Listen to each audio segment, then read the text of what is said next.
Good morning, everyone. It's April 10th, 2018. I'm Eric. I'm here at Zero Hedge. This comes from John Whitehead of the Rutherford Institute.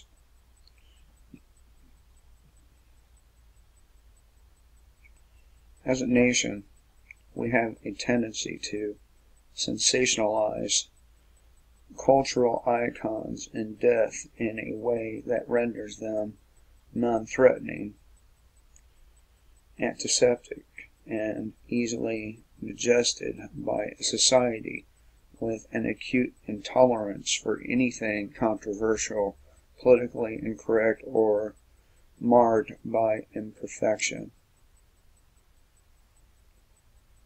This revisionist history has proven to be a far more effective means of neutralizing radicals such as Martin Luther King Jr. than anything the NSA, CIA, or FBI could dream of.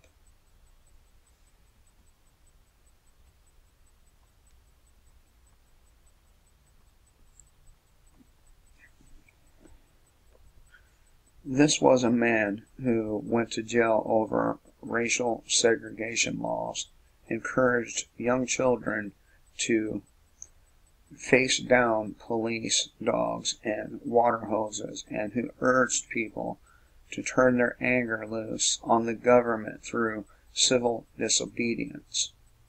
King called for Americans to rise up against a government that was not only threatening black people unfairly, but was also killing innocent civilians, impoverishing millions, and prioritizing the profits of war over human rights and dignity.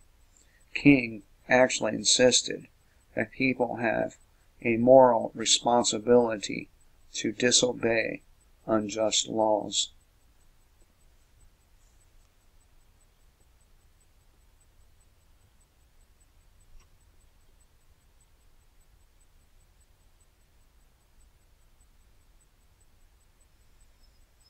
This is not the message that the government wants us to heed. No, the government wants us distracted, divided, warring against each other, and helpless to free ourselves from a lifetime of bondage and servitude to the powers that be. And it's working.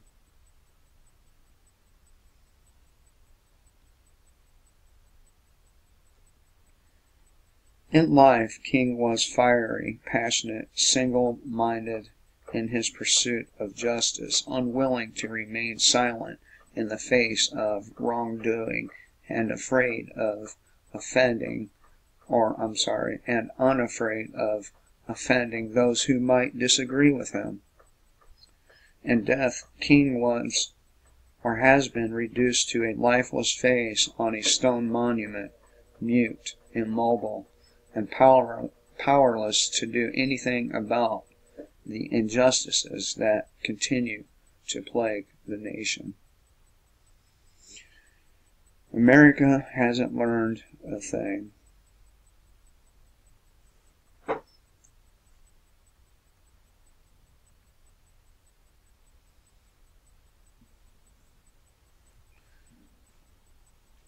The giant triplets of racism, extreme materialism, and militarism that King railed so passionately against have yet to be conquered.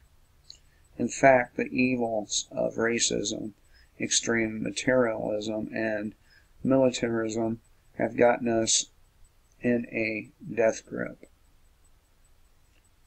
America is still waging endless wars abroad, prioritizing profit margins over principle, and adopting institutionalized racist policies that result in a disproportionate number of people of color being stopped, searched, raided, arrested, thrown in jail, and shot and killed by government agents.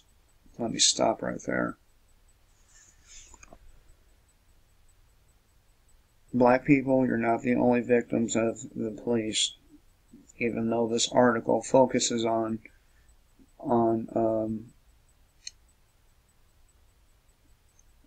this so-called racism, allow me to point out institutional racism. Allow me to point out that many of these institutions are now controlled by black people. For example, here in Spartanburg County, we have CPS, Child Protective Services, who is nearly exclusively a black organization, who have the power to rip children from people's from their families. So I think Mr. Whitehead needs to do a little more research before saying these things.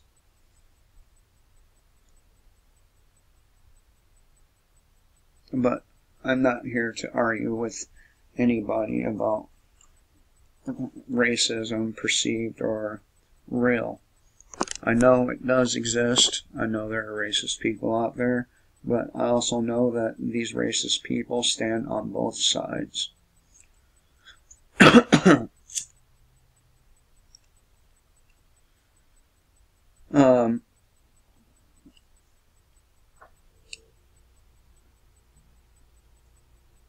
So we have been prioritizing profit margins over principle. And when I say profit margins, I mean profit margins for corporations, not for the taxpayer, not for even the government, although they do benefit in many different ways. The profit margins are for the corporations.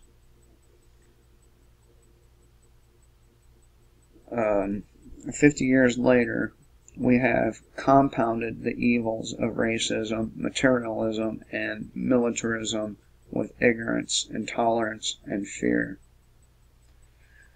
Callousness, cruelty, meanness, immorality, ignorance, hatred, intolerance, and injustice have become hallmarks of our modern age, magnified by an echo chamber of nasty tweets, government-sanctioned brutality, and the politics of exclusion.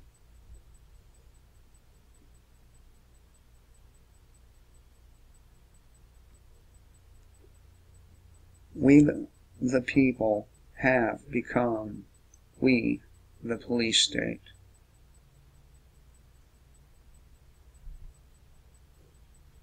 By failing to actively take a stand for good, we have become agents of evil. None of us who remain silent and impassive in the face of evil, racism, extreme materialism, meanness, intolerance, cruelty, injustice, and ignorance get a free pass. Those among us who follow figureheads without question, who turn a blind eye to injustice and turn their backs on need, who march in lockstep with tyrants and bigots who allow politics to trump principle, who give in to meanness and greed, and who fail to be outraged by the many wrongs being perpetrated in our midst. It is these individuals who must shoulder the blame when the darkness wins.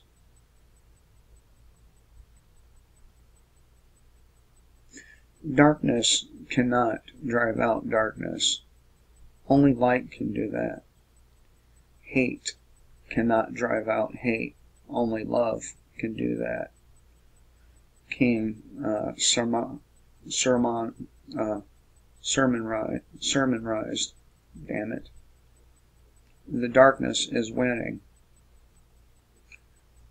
And you can see that every day with every video I publish, how darkness is winning.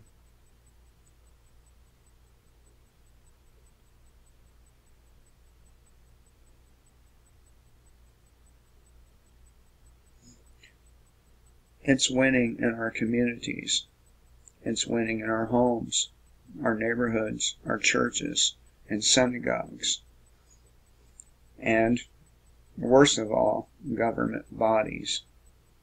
It's winning in every generation that is being raised to care only for themselves without any sense of moral or civic duty to stand for freedom. We are on the wrong side of the revolution.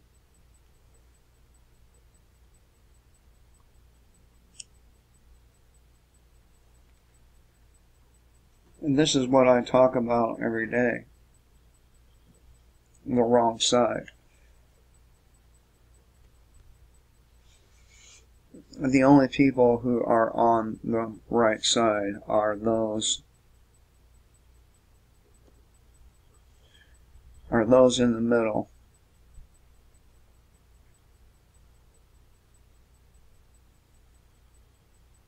Freedom demands that we stop thinking as Democrat or Republican and start thinking like human beings, or at very least Americans.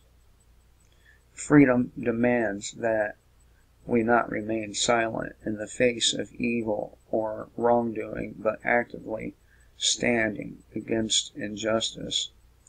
Freedom demands that we treat others as we'd have them treat us. That is the law of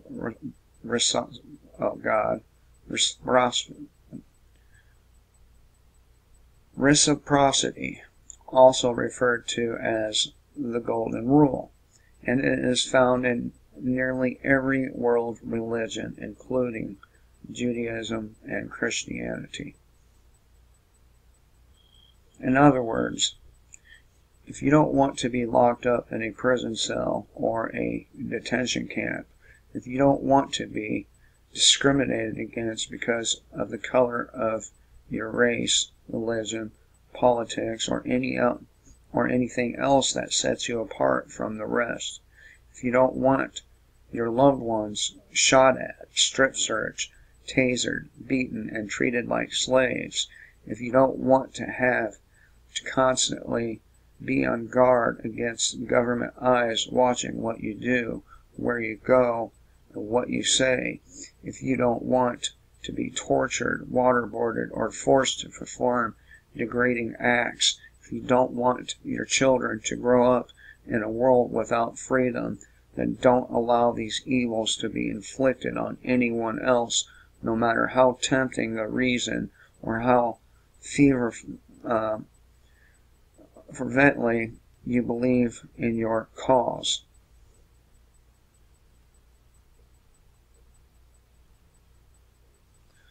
As long as we allow ignorance, intolerance, racism, materialism, militarism, and meanness to trump justice, fairness, and equality, there can be no hope of prevailing against the police state. Martin Luther King Jr. dared to dream of a world in which all Americans would be guaranteed the unalienable rights of life, liberty, and the pursuit of happiness.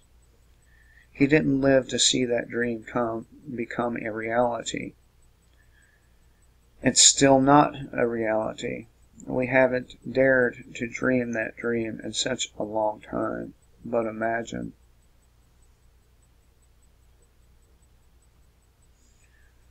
Imagine what this country would be like if Americans put aside their differences and dared to stand up, united for freedom. Imagine what this country would be like if Americans put aside their differences and dared to speak out with one voice against injustice. Imagine what this country would be like if Americans put aside their differences and dared to push back with the full force of our collective numbers against the evils of the police state.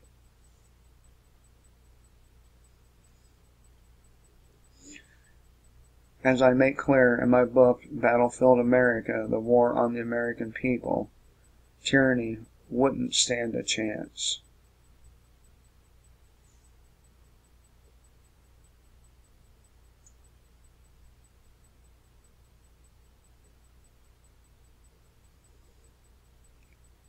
I'm not going to sit here and badmouth Dr. King. He was a very flawed human being, but he did have some great ideas. I am a very flawed human being, and I too have some good ideas. We're all flawed, no matter what leader you pick. They've done something wrong. They've done drugs. They've committed adultery. They've done all kinds of nasty things. But these things can be forgiven in true repentance, and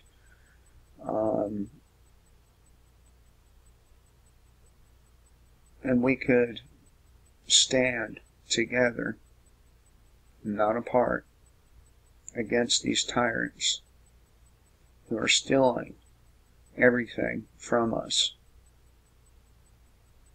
They are stealing literally everything. So, and this is why I continue to tell you. First I told you, kill the state and live free. Then I told you, kill the state and live. And now I'm telling you, kill the state before the state kills you. If you have any delusions about whether the state is capable, you better take a long, hard look at all the people that has died at the hands of one state or another, one government or another, one tyrant or another.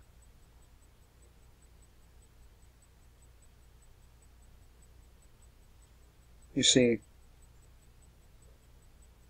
I'm guilty of hiding my true self. I don't record myself on here engaging in my bad habits because I don't want people to see that part of me. But the truth is, I do have bad habits. The truth is, I do smoke. The truth is, I have a bad temper sometimes. The truth is, I am a mess.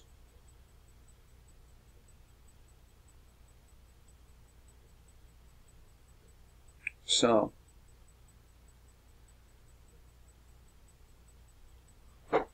I hope to be a better person though, and I strive every day to be a better person, to learn more, to treat others the way I want them to treat me. I'm not always successful, but every day I try to be a better person. Hope everyone has a good day, and remember, kill the state before the state kills you.